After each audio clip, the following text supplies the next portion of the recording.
Our journey towards forms of business organization continues. It's not a short journey, it's a very, very long journey. And we went through two very important forms of business organization. One was the sole proprietorship and other was the partnership form of business. Hi, welcome back, and this is Vishwanath Jatan taking you through another journey of the forms of business organization. I hope you will enjoy this session which I put forward, and in as much as I would also require your feedback. I go to the next form of business organization. This next form of business organization is purely based in India. Okay, it's not there outside. From the very name, you will come to know that this is a form of business organization which was existing only in India.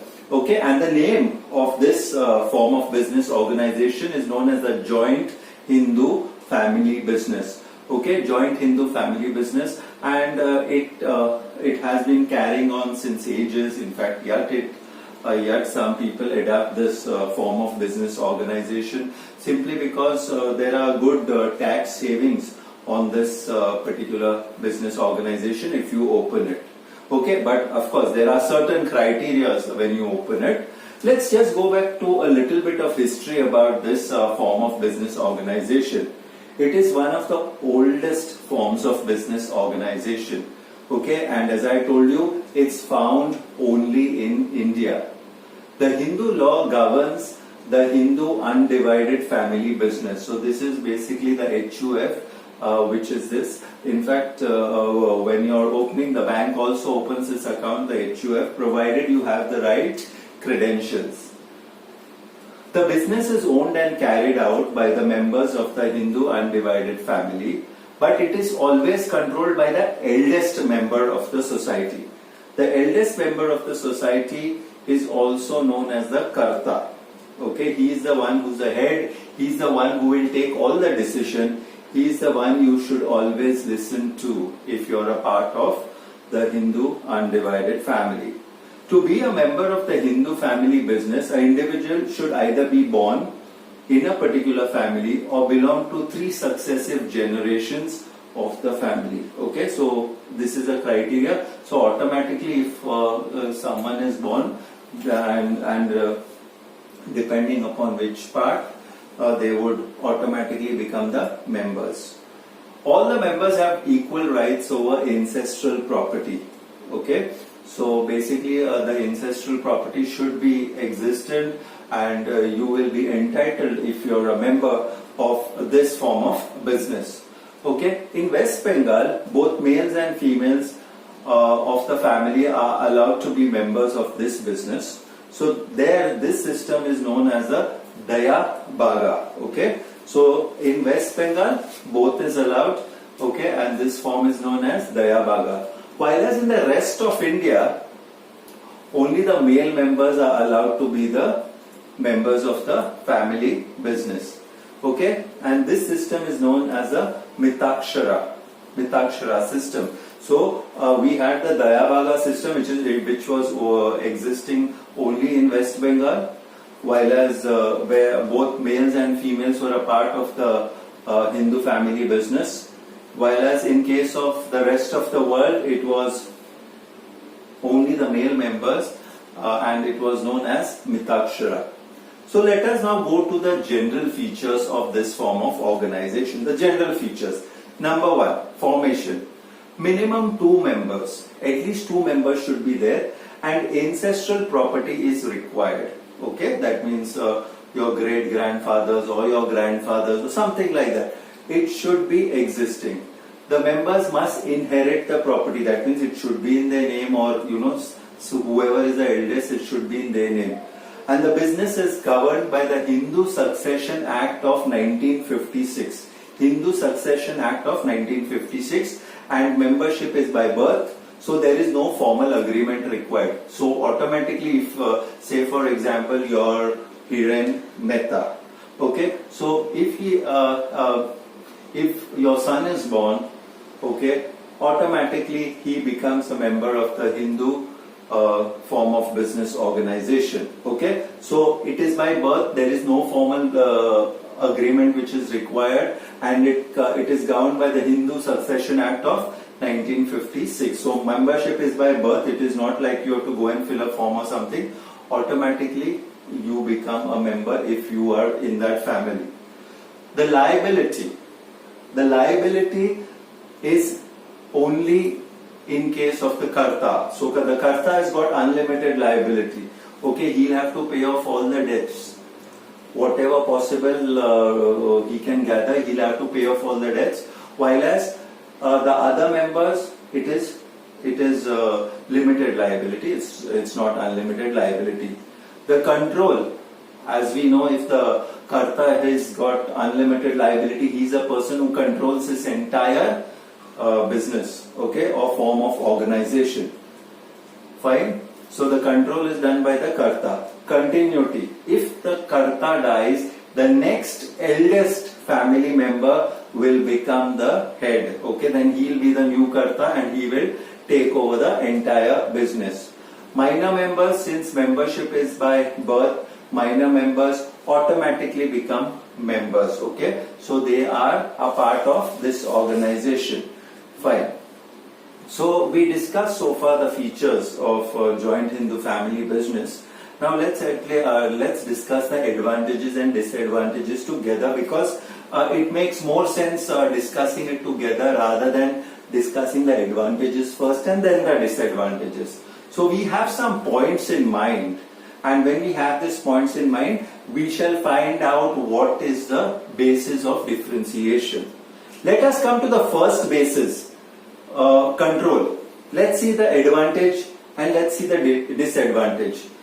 Control, the karta has got the power to take the decision. There is no delay in decision making. The decisions are prompt and there are no conflicts, because he has to take the decision. Everyone has to agree to him. So the control is done by the karta. What is the disadvantages? The karta has got all the decision power. This could lead to a wrong decision also. Okay, and mainly if it leads to a wrong decision, the financial losses will be heavy. Okay, so as far as control is concerned, the advantage is that the decision making is quick and there is no conflicts. While as the disadvantage is that if a wrong decision is taken by the person who's controlling, that's a karta, okay, it will lead to financial losses. Secondly, continuity. Death does not affect, so it's an advantage, because the next member automatically becomes a karta. Who's the next eldest person automatically becomes a karta. So let's see the disadvantage in this continuity. Automatically, what will happen? The next eldest member will become. But if the others don't agree, this business will come to an end. If the others don't agree, this business will come to an end. Fine. So this is the advantages on the basis of continuity.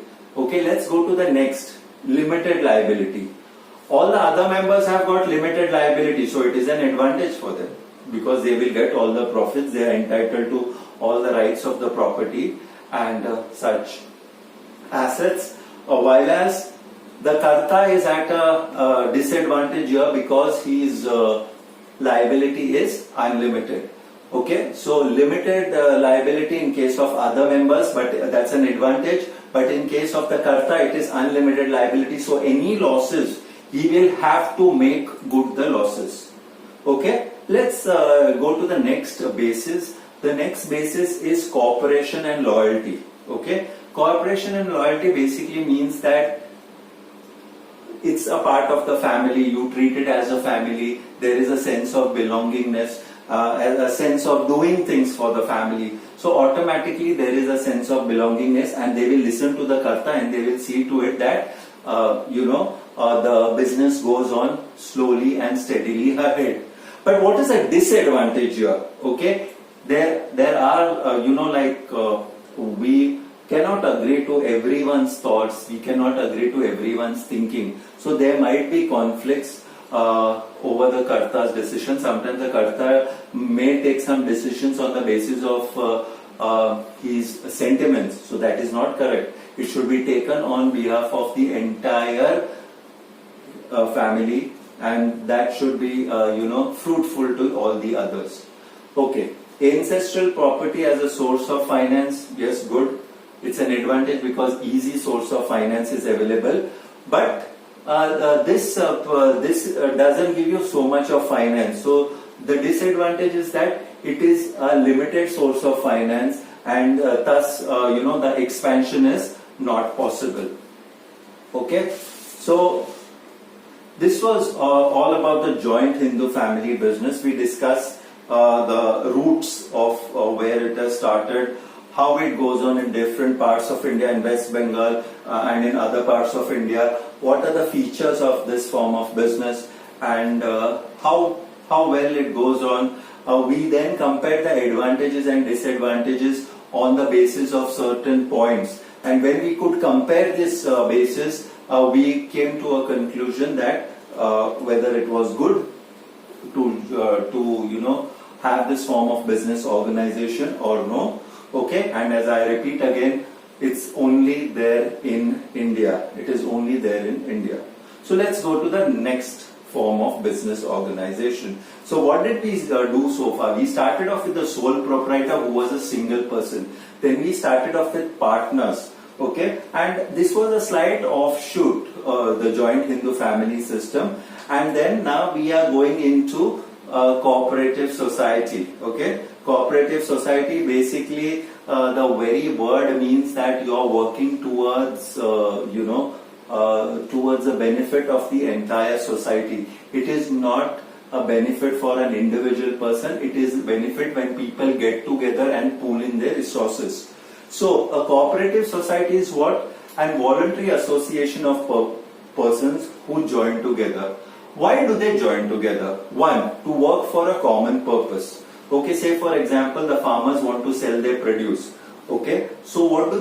They pool in all their produce together and they form a cooperative, and the consumers, whoever want to buy it from them, they fix the price and it is brought from them.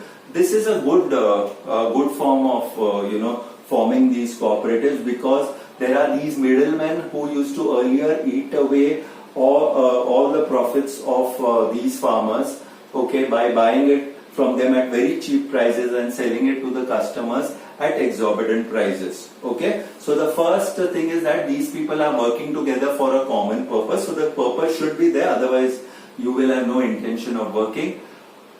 Next is the motive is welfare. Remember this, when you talk about cooperative society, it means there is a motive behind it. The motive is welfare.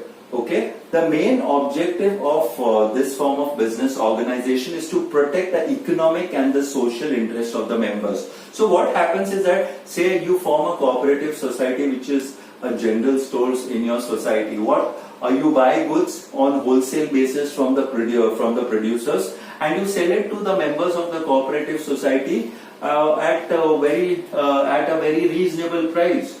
Okay, you have things like Apna Bazaar, which was there, and there is a lot of concession membership is there. So there is a discount on probably every product whichever you're buying. There is minimum exploitation at the hands of the middlemen because the middlemen always come and they have the desire of profit. Okay, so this profit is pulled in back to the cooperatives, and they will grow in size. Okay, and whatever they grow in size, all the benefits is given to their members, to the members of the cooperative society. Okay, then this particular act, the Indian Cooperative Act 1912, defines the cooperative society as a society which has its objectives for the promotion of economic interest of its members. Okay, it's only of its members in accordance with the cooperative principle. So the cooperative principle has to be followed, and on this basis of following the cooperative principle, you set up this cooperative society. So let's take a common definition by E.H. Calvert, and he tells a cooperative is form of a business organization where the persons voluntary associate themselves together as human beings on the basis of equality for the promotion of an economic interest for themselves. So just see this. It is a form of business organization, just like we have the other forms. And here people are getting together. Why are they getting together? So the other people and themselves benefit. Okay, and this is done because the economic interest which is there for themselves is promoted. Okay, so very good definition by E.H. Calvert. And let us see certain examples. Indian coffee house, where the people, where the farmers who have got coffee produced, they pool in together and they, the coffee is produced. Mother Dairy, milk products. Shri Mahila Griha Udyog Lijjat Papad. Lijjat Papad, a very famous brand, and this is set up by a cooperative which is run by the women members. The Indian Farmers Fertilizers Cooperative Society, so they get together and buy fertilizers at a very cheap rate. Even the Indian Airlines Cargo CGHS Limited, this is also a cooperative society. Okay, so these are the certain examples of cooperative societies. Now, let us see what is the formation which is required. First of all, you require at least a minimum of 10 members. Okay, and then after you get those 10 members, the cooperative societies must be registered under the Cooperatives Act of 1932. Okay, it has to be recorded under the under the Cooperatives Act of 1932, Cooperative Societies Act of 1932. The registration provides it a distinct identity to the society. So, if I am talking about Mother Dairy Cooperative Housing Society, so Mother Dairy Cooperative Housing Society is a complete different person by itself. Its members are separate people, but by itself it is a separate person. It is a separate entity by itself. Okay, and registration is provides a distinct legal identity to the society. So, whoever are the members, they are the privileged lot.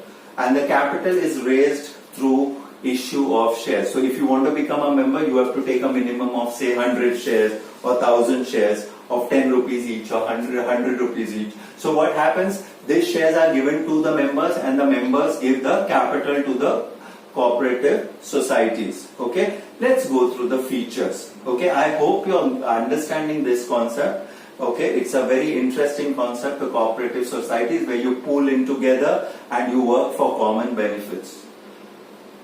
Okay, let's see the features. The number one feature, voluntary membership. So a person has to be over the age of 18. Only then he can be a member. Okay, so remember, the person should not be a minor. He should be over the age of 18 years. Legal status, it is registered under the Cooperative Societies Act of 1912. Okay, it is registered under the Cooperative Societies Act of 1912. What is the liability of the cooperative societies?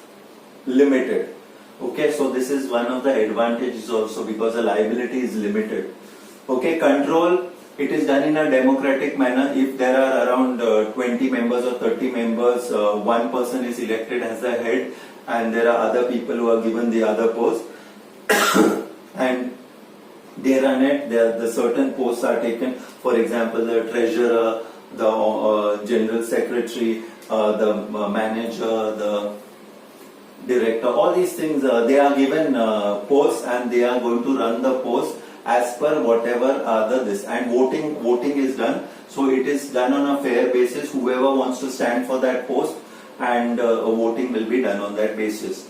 Control, we told, it is done in a democratic manner. So if one person is there, one vote. It doesn't mean that I have got 10,000 shares, so I can put 10,000 votes. No. Even if I have got 10,000 shares, it's one vote. Even if some person has got one share, one vote. Okay, so it is done in a democratic manner in such a way that no one can control that particular form of business.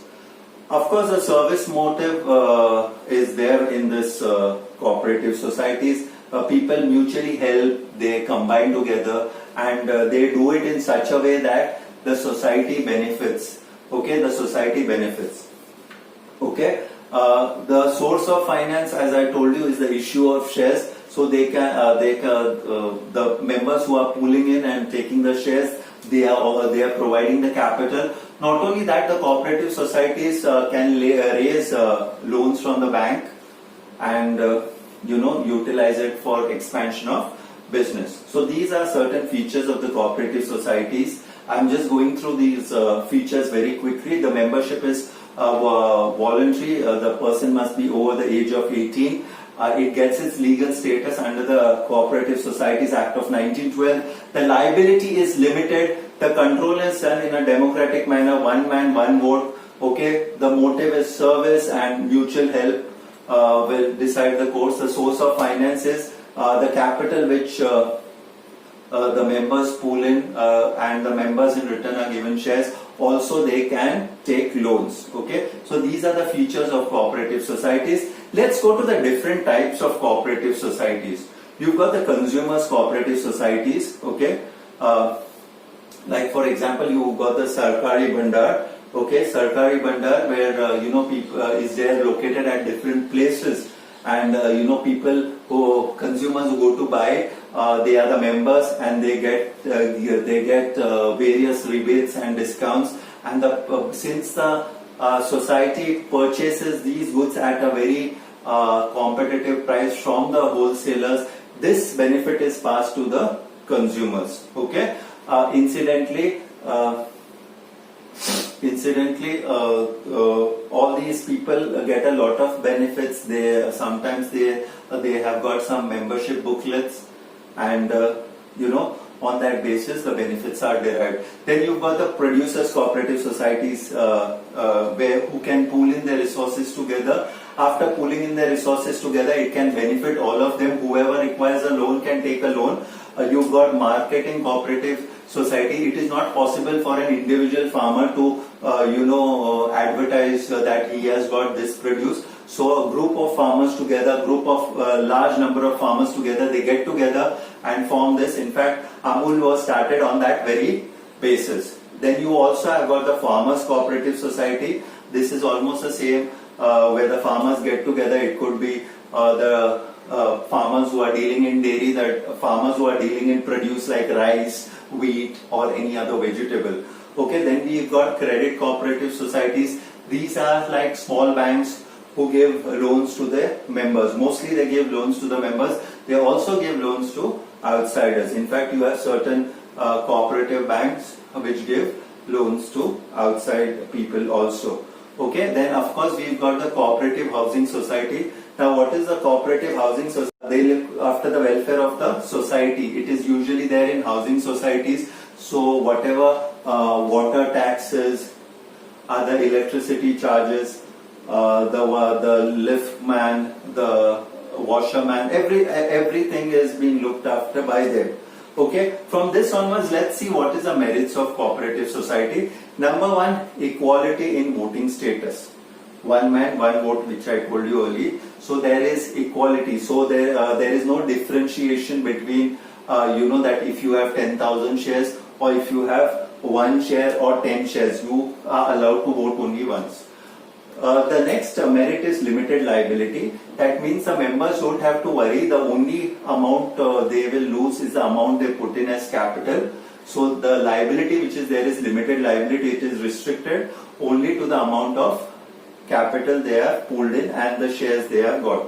Continuity, yes, it will go for a long period of time because death doesn't come in way like a sole proprietor. If the sole proprietor dies, the business gets over. But not a cooperative society. Someone else will take the place. Even if it's a president of the cooperative housing society, he will be replaced by someone else on the event of his death. There is economic operation. They buy in a bulk. So when they buy in the bulk, they get it at a very cheap rate. And this cheap rate which they get, they pass it on to their fellow members and to the other consumers. Support from the government is also there. The government gives loan. The government gives other facilities also, whereby which they can set up proper societies. And the last merit or advantage is that it can be formed very easily. Okay, so seeing the merits of cooperative society quickly, equality in voting status, the liability is limited, there is continuity, okay, there is economy in operations, there is support from government, and it is easy to form. Okay, from the merits we go to the demerits or the limitations.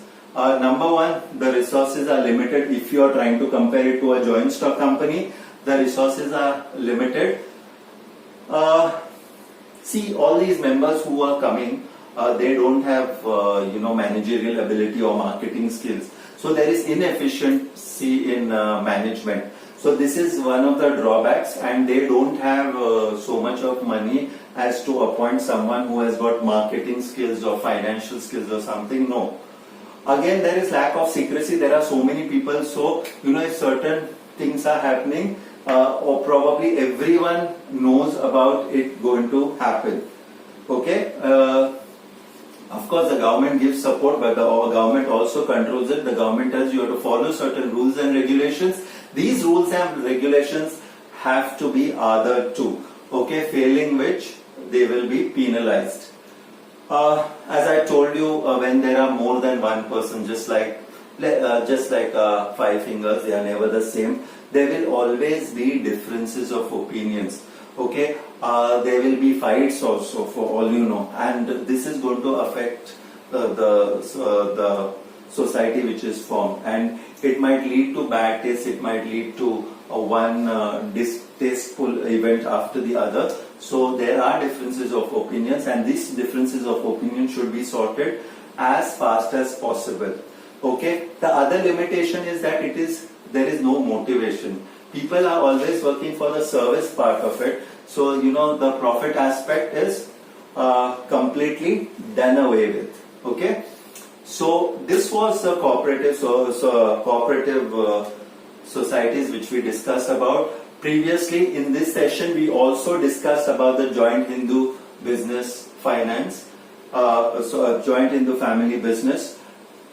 I would end this session here after discussing these two forms of business organization, the cooperatives and the joint Hindu family business, with the hope that you have understood most of the points which I have put forward. Please go through all the points, because this will be useful for you when you put it up in your answers or whenever you want to remember. Thank you so much for listening to me patiently. And in as much as I enjoyed this session, I hope you also enjoyed this session. This is Vishwanath Jatan signing off. Thank you so much.